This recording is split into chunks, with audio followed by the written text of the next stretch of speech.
Monday, early morning of August 19, muling nasangkot sa banggaan ng barko ang Pilipinas at China malapit sa Escoda Shoal ng West Philippine Sea.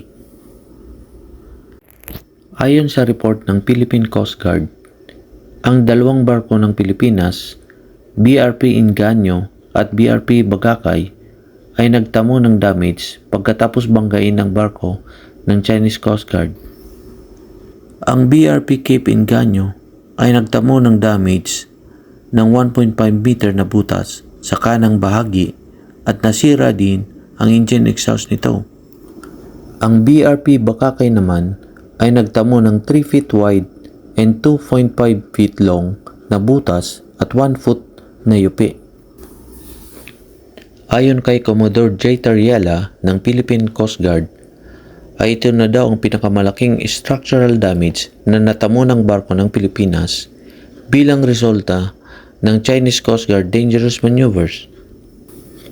Sinabi ng Philippine Task Force na ang Philippine Coast Guard ay naninindigan ng matatag sa responsibilidad nitong tiyakin ang kaligtasan at seguridad ng ating maritime domain habang tinutugunan ang anumang banta sa ating pambansang interes. Ang tagapagsalita ng Chinese Coast Guard na si Gan ay nagsabi na inaangkin ng China ng walang pag-aalinlangan ang soberenya sa Spratly Island na kilala sa Chinese bilang Nansha Islands, kabilang Sabina Shoal at ang katabing tubig nito. Ang Chinese na pangalan ng Sabina Shoal ay Xianbin Reef.